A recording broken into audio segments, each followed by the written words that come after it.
Todd, obviously Darnell Nurse had a great offensive explosion on the road trip and is having a pretty good season. He was on the power play today. Give us a sense of him reaching that stage where you feel comfortable on the power play and how that the skill set he's shown this year can translate to helping that unit. Well, forget about the power play, just his game as a whole, right from day one till now. You know, inconsistent probably describes our team as a whole, but it sure doesn't describe Darnell. He's been consistently showing up and moving the needle upwards. Great learning curve, taking more on, excelling in a number of different areas. Obviously, his confidence level is probably as high as it's been in his National Hockey League career. So we'll introduce some power play time to him. We have to be aware that you know, our power play hasn't lit it up. That's obvious, but we have to be aware as he comes in that we want to put him in a situation where he feels good too. So we'll manage him. We'll give him a little bit more, and you know, hopefully he can make a difference on it. Todd, having success out of a break, obviously you didn't after the Christmas break. What things can you control to make sure that you give yourself the best chance to start? Well, we approached practice a little bit different than we did after Christmas. We were all about pace in this one. The one post-Christmas, there was a lot of grinding to it. You know, whether that's right or wrong, I don't know. I believe our first game after Christmas in Winnipeg, we had some pace to our game. We just weren't very engaged mentally, and then after that, it fell apart a little bit for us. So we changed that. We won't change our approach to preparation and giving the players the information they need tomorrow. Where we've had many optional skates, you know, throughout the year. Tomorrow we'll have a full team pregame skate, which, in my opinion, doesn't have a huge impact, but it's a change. And then after that, you know, to me, the players look rested, but a little bit rusty. We'll take the rest part, we'll work the rust out as we go forward. The pace that you have to play at to get yourselves back into the mix, is that something that you focus on at all? Can that be overwhelming, or is it literally just one game next to the next? But I think when you ask that question, you're talking about the pace of points that we have to put in the bank, not how fast we play or move the puck, and those are two different things. You know, the group is not... you know, we understand where we are. We know what's ahead of us. We know that the task gets tougher by day.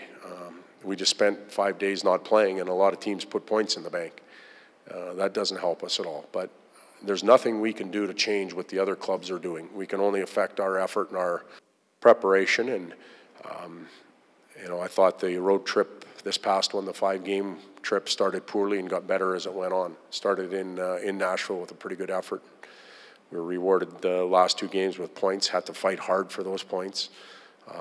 Now let's not let that break take all of that away and have to start all over and build momentum again, but you never know coming out of it.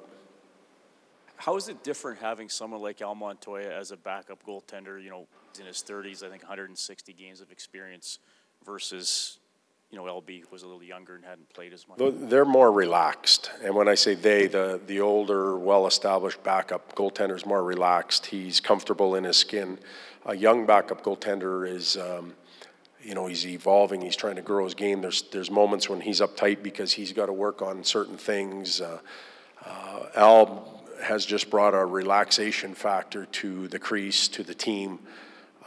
He just has a different personality than LB, and there's nothing wrong with LB's personality or his approach to the game or anything like that. But Al's just been more relaxed. He's been a calming influence even when he's not playing. Players enjoy being around him, so very much a team-first guy, and that's real important for a veteran backup goaltender, and he's made a living doing it. Jesse Puljujärvi comes to you as a young Finnish guy. English wasn't good, getting better. What are the things that make the process a little slower when everything is so foreign for a young guy in a new land? Well, this is an easy question for me to answer because I have an 18-year-old at home, and he speaks English, he lives in a common environment, he's around his friends, he lives with his family. His task is homework and golf, and all that gets in the way sometimes of an 18-year-old. There's a lot of things that the emotional level of 18-year-olds vary dramatically. The language part for Yessi, the adjustment to the NHL, the expectations. His buddy was playing in Winnipeg last year, scoring 35 goals, and everybody put them together. A lot of factors come into play, and you know, he's further along this year. He's more confident. We feel better about him. Yet he could have been playing 2 weeks ago in the World Junior Tournament in Buffalo. That's how young this individual still is. So let's keep him going on the right path. Hopefully he gets the odd reward goal-wise to help him and the team. And as we go, hopefully the path is similar to Leon's, where he just explodes one year and becomes that guy, and we believe he can. Nugent-Hopkins, where is he at right now? Do you envision this just being a... Nuge is going to be out 5 to 6 weeks. Yep. He has an upper body injury. No, it's not a concussion. When we spoke after the game in Las Vegas,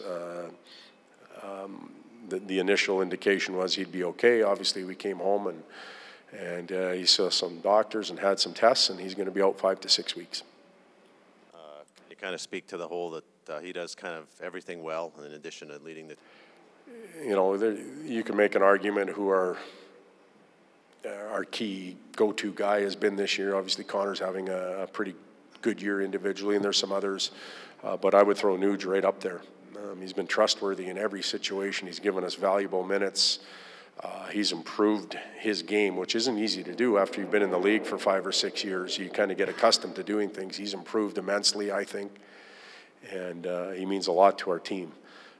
It causes us to reconfigure the lines. We finally got some offense going with Leon up on the wing again. We've got to put him back into the middle, so we'll see what we get from the rest of the crew, but he won't be playing for a while. Sorry, Todd, maybe you mentioned something. Maybe I don't know with injuries. Well, he has an upper body, and he's got cracked ribs, if I may as well tell you. Upper body injury, cracked rib, and you can't play with that. Now, it's not the end of the world. He's not, you'll see him walking around, but you just can't play with that until it heals.